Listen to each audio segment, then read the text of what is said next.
Right, today we're going to look at electromagnetic waves. So electromagnetic waves differ to the other types of waves that we've seen because instead of vibrating particles like we've looked at before, it's actually vibrating electric and magnetic fields. Okay, so it's very different to, say, a water wave.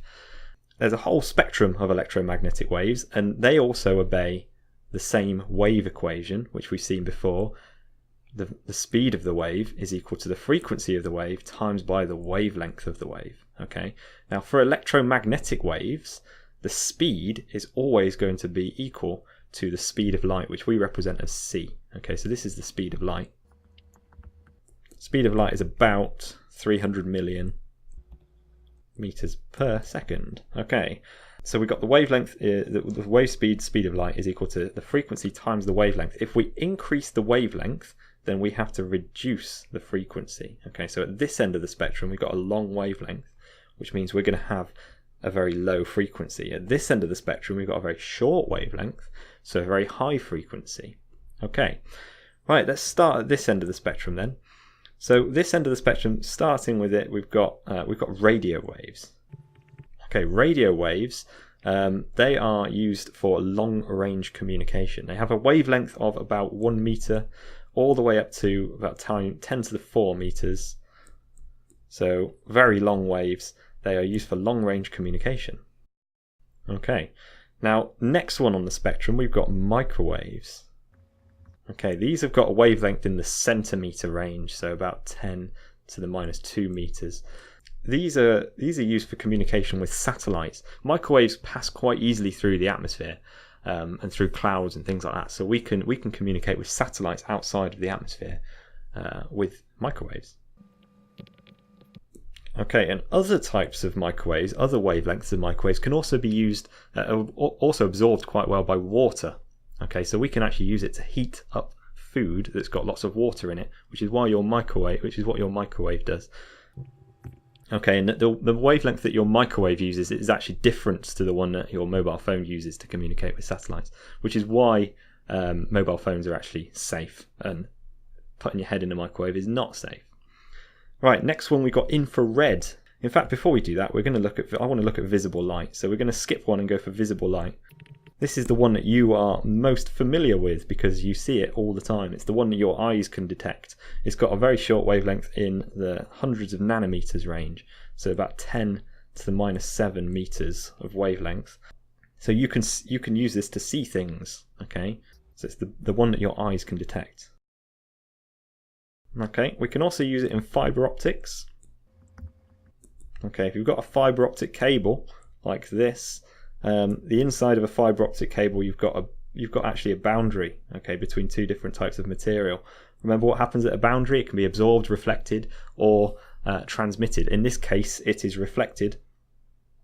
So the light waves hit the boundary and continuously get reflected down the fiber optic cable, and we can use that pulses of light to communicate. Now, at this end of the spectrum, we've got red, and at this end, we've got the violet end of the spectrum. So if we go to the red end of the spectrum and go even more red, then we've got infrared. Okay, so redder than your eyes can see, basically. Okay, infrared radiation is in a region of about 10 to the -5 meters. Heat radiation is infrared radiation, so thermal radiation. So you can use it to heat things up as well. Okay, so heat lamps shine a lot of infrared radiation. Your skin will absorb it, and therefore you will warm up. We can also use it in things like police helicopters to catch criminals. Anything that's warm emits infrared radiation, and you can detect that using an infrared camera. Okay, so it's used for thermal imaging. Okay, so that's infrared. Now going to visible light, going all the way to the violet end of the spectrum, right towards the blue bit. You've got something that's even more violet than violet. We've got ultraviolet. Ultraviolet is actually a type of ionizing radiation. It's got a wavelength of about 10 to the -8.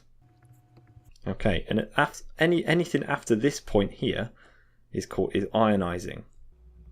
Okay, so the frequency of these waves are actually high enough, the energy is high enough to actually cause ionization to happen, which means that these waves have enough energy to remove electrons from atoms.